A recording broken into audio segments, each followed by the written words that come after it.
Recording.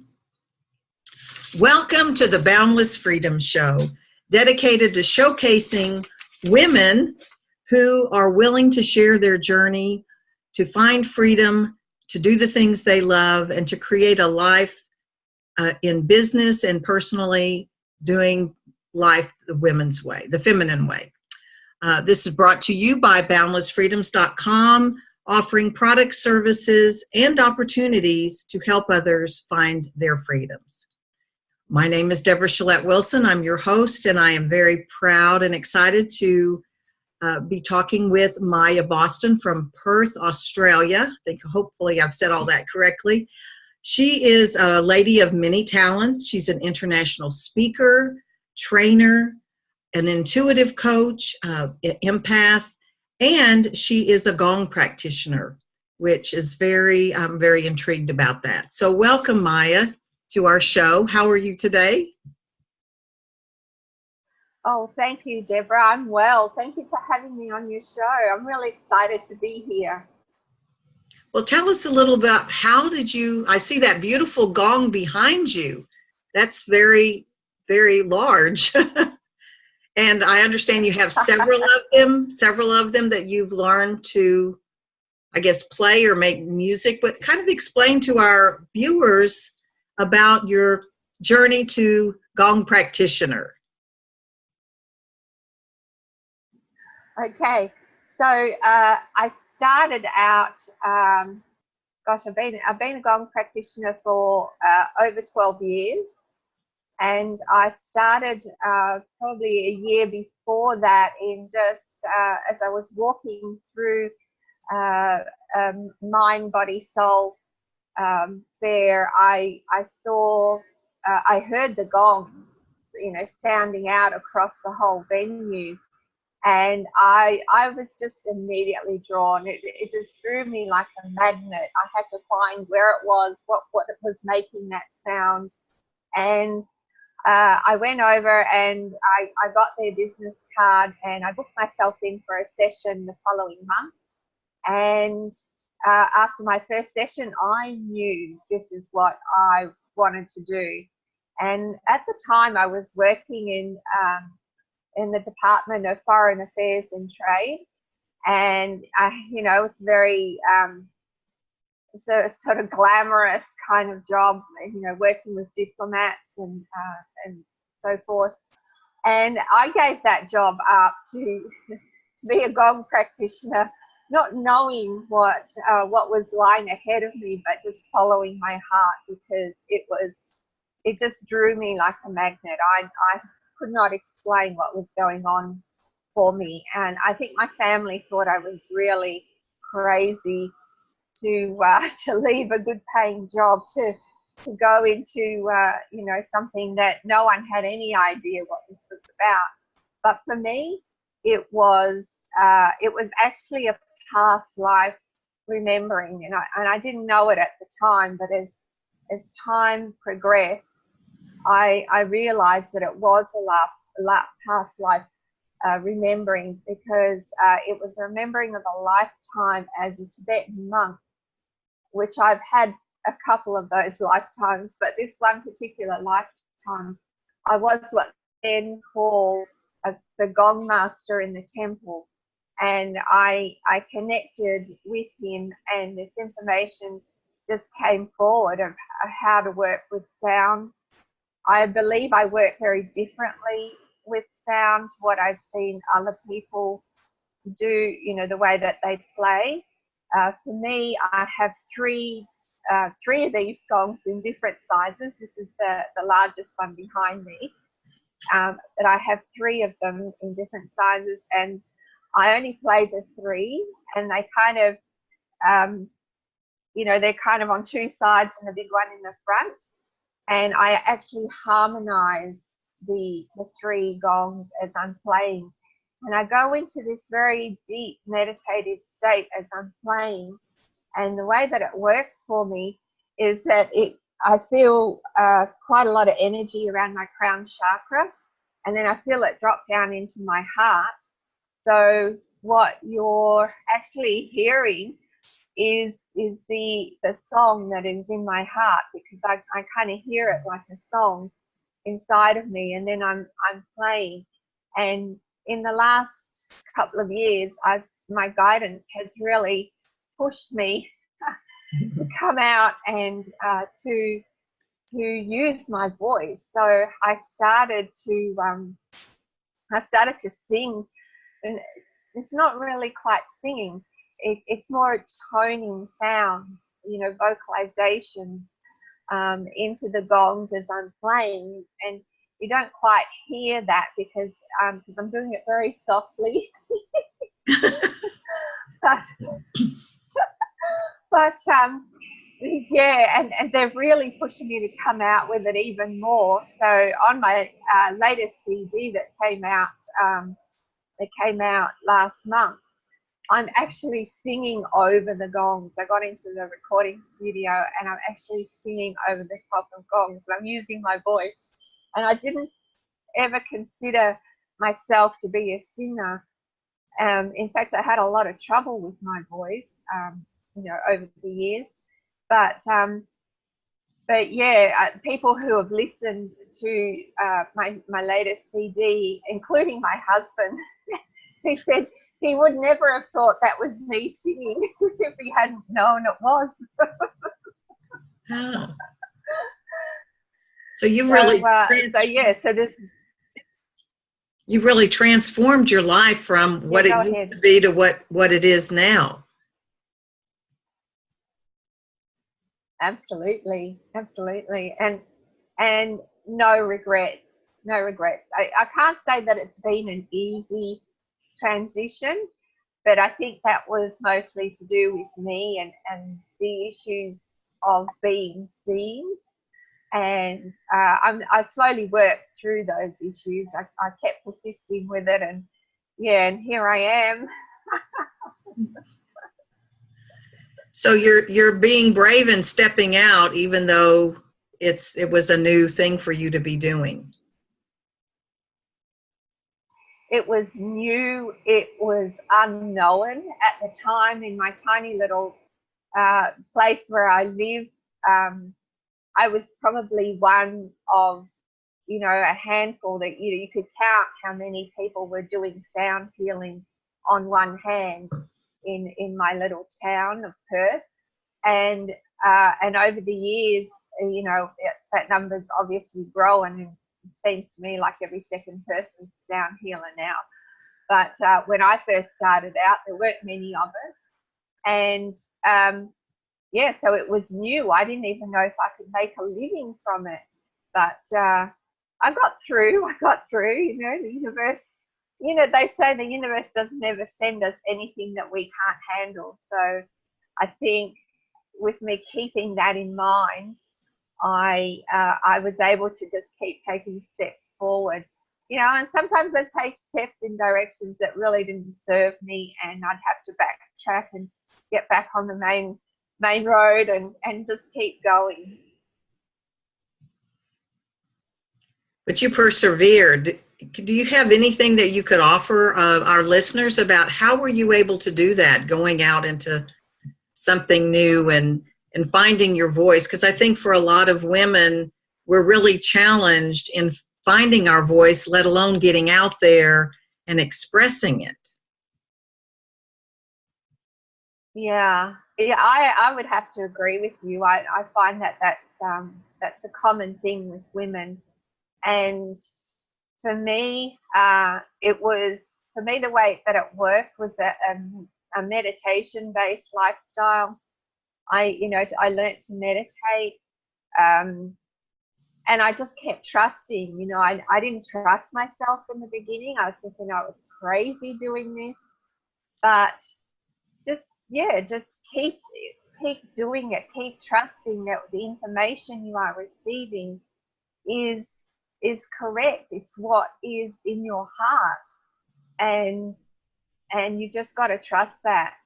It's your whole body telling you what is your true purpose, and there is nothing more rewarding. Yes, I'm not saying there's no challenges. There are challenges, of course, because without challenges, we don't grow. But it's far, far more rewarding than sitting at home in a safe job and and feeling like you could be doing something else. Just trust your heart, follow your heart, trust the information you're getting. It was just trust, and meditating.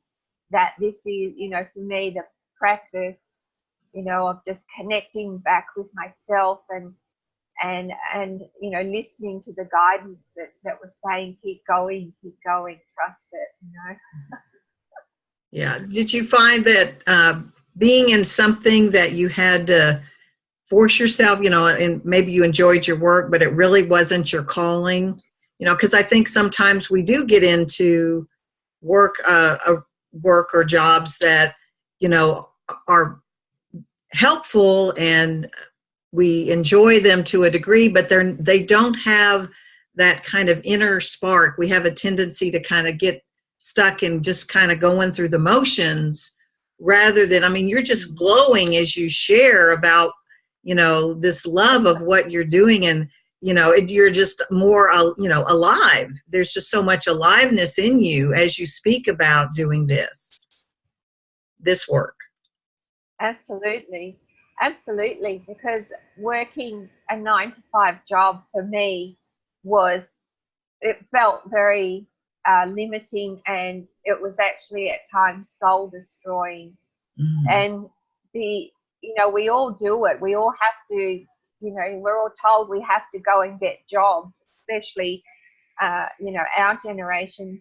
You got to go, you got to, make a living, get a job, and, for women especially, there were, in certain cultural traditions, there were only certain jobs that were suitable for women, and women certainly, in my own family, we were not given an education. We weren't given, like a university education, because what was the point, my mother said to me. After all, you're just going to get married and stay at home and have children. And this was not what I wanted to do in life. And she knew it, but because of her upbringing, she felt she had to bring me up in the same way. From a very early age, I displayed artistic tendencies, and I had, sketchbooks where, and friends of my mum would come and have coffee with her at home, and they'd see my sketchbook on the table, and they'd flick through it, and they'd say, wow, you should really encourage this talent. And yet art was not, one of those occupations that anyone should do, because you didn't really earn money from it. So my artistic tendencies were not nurtured, and I certainly wasn't encouraged to do anything else but get married and have kids. I later on, my whole being kind of rebelled against all of that, and later in life, I did end up doing my art degree just to, to keep myself occupied and happy, and doing what I felt I needed to do at the time. Mm-hmm. Yeah, I think that happens to a lot of women, where we, I guess, settle for what's been taught to us instead of connecting with our heart and our soul and letting that guide us. And so you were able to do that. Yeah. I remember as a child having, thoughts and feelings that I couldn't understand, and where they were coming from, and how I knew a lot of stuff. Mm-hmm. And again, none of that was encouraged, because I was brought up in a very strict Catholic family. So none of that was encouraged either. So it was, I repressed all of that, and it wasn't, until later in my life when I started, I really got to the point in my life where I couldn't go forward anymore in the way that I was going, that I stopped, and I had a really you know, a long time to search, do a lot of soul searching, and to come up with, okay, whatever I've been doing in the past has really not served me well, and now it's time to move forward in a different way. And I really, at the time, I didn't know what the direction was, and that was just over 15 years ago now. I had no idea what that direction was, but I asked, and I didn't even know that I really believed in God or anything else that was bigger than me. But I put it out there because I really had no choice. I was like between a rock and a hard place at that time in my life, and things just started to pop out at me, you know. And I thought, because I said, I don't know where I'm supposed to go and what I'm supposed to be doing, so please send me some signs if you're out there. And then I said, and please give me the wisdom to recognize your signs, because knowing me, I would have seen this big flashing neon sign going, go this way. And I would have looked at it and gone, oh, how pretty. And I would have gone the other way. So I asked for the wisdom to recognize the signs. And of course, things started popping out at me, and I'd stop and I'd be driving to the shopping centre and something pops out and think, is that a sign? Is that what a sign is supposed to feel like and look like? You know, it's something popped out at me, and I thought, oh, and then there's no reply, you know, and I thought, okay, I'll go and check this out just in case it is a sign. And that's how I learned, you know. I thought, well, this is out of the ordinary, and these things are popping out at me. They're like trying to get my attention. So I thought, this is not something that normally happens, and maybe I should be paying attention. Maybe this is how it works. You know, I was never really set on any idea of how it was meant to work. I just followed my heart. So you were open, and you were curious, and you were willing to kind of follow the yellow brick road, so to speak. Absolutely. Willing only because I really was, I had no other choice. I was really between a rock and a hard place, and the only way that I could see was a downward spiral, and in my health, and I'm talking in terms of my health, and I just thought, I can't do this anymore. Whatever I'm doing is not serving me. I've really got to find something different. So at the time, I still had a teenage son at home. I was a single mother, and therefore my long string of jobs that I was going to, and basically wasn't staying at a job for any longer than 2 to 3 years, and I'd get bored and I'd need to move on to something different. But I had to pay the rent, and I had to put food on the table and put a child into school, and and get him going in life. So I really, to think of doing anything else other than a regular job so that I would have a regular income so that I could get him going in life was not an option. But I really got to the point where even my health failed me. So I just had to trust. I had to trust, and I had to go and do what I had to go and do to get myself better, and to embark on this new journey that I really have no regrets about whatsoever, because it's what I'm meant to be doing. And what did that change do for your health? For my health, it improved my health. Mm-hmm. I was always a sickly child, right from the beginning of my life. Every decade of my life up until that point, I had been in hospital for one reason or another, one operation after the other.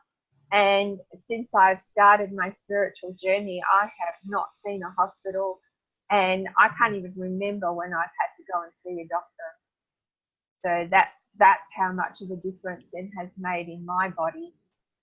Just feeling better within myself, my confidence, stepping out, trusting, myself and move, just keep moving forward and doing what I want to do, following my heart, not what somebody else expects me to do.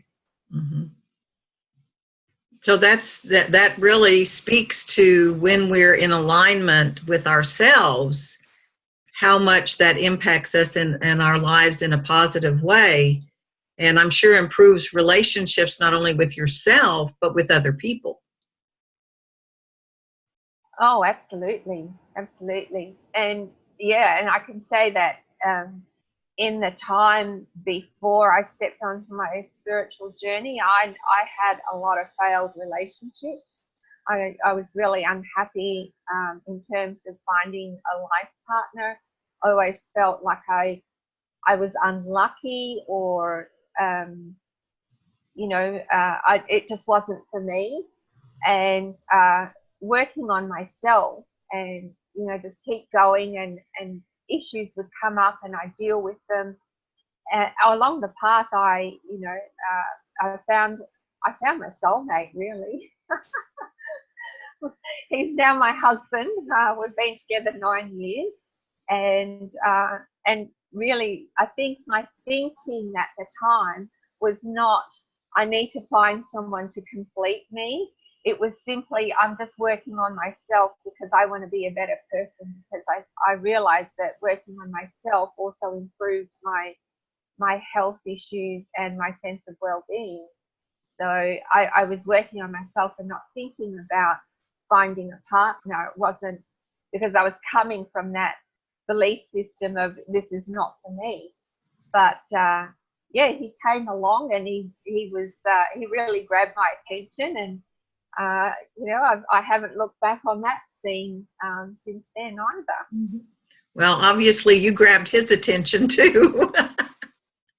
So what a wonderful journey, though, that really speaks volumes, a lot more than what just our little words have been in here. But you really had quite a journey, and really very inspirational. I really love what you said about asking for wisdom to know the signs. I think that's really very good. Well, I knew I'm going to remember that one. I'm going to remember that one. That way I don't get them confused. Well, thank you so much for sharing so much from your heart today. And tell me a little bit more about your CD and how we can, find out about how to get that. I'm interested, and I'm sure some of my listeners will be as well. Okay, so if you go and visit my website, which is www.mayagongs.com, there you can find my CD page, and my CDs. I don't do plastic CDs. I really have made a change in that. I think my first CD I put out in plastic form, and I really decided after that not to do that ever again. Mm-hmm. You can download my CD onto your device. You just click on the link, and once you've chosen the CD you wish to purchase, and on my website there are little samples, so you can hear a bit of the CD before you purchase it. And then you click the link and you go to CD Baby, and you can download the CD from there. So download is basically the way that I do my CDs now, because I really am improving my life. I know it's really hard when we live these 21st century lives to avoid a lot of plastic, but I'm really eliminating as much plastic out of my life as I possibly can, because I just want to live closer to the earth. Okay, well, thank you very much. Anything else you'd like to say before we sign off for tonight? Sure. If any of your listeners would like to contact me, you can email me at maya@mayagongs.com. And as you introduced me earlier, I'm also an intuitive coach, and we can have a free 15-minute consultation. And if you let me know that this is where you heard about me on your show, Deborah, your listeners can let me know that, and then they will also get my free ebook, which is called Anxiety, Not Just Fear and Worry. So not only will they get a free 15-minute consult, they'll also get my free ebook. So, oh, great. Well, that's wonderful. Wonderful. oh, thank you. Well, thank you so much. It's been a joy to hear your journey, and I feel very inspired by you. And I hope that we will be able to do this again sometime about some other things that you're involved in. And I look forward to hearing your gong music myself. So good night, everyone. And again, welcome. And to all of you who have joined us today, and appreciate your coming in, listening to us, and we will be back another time. So bye for now. Well, thank you. Bye-bye. Thank you.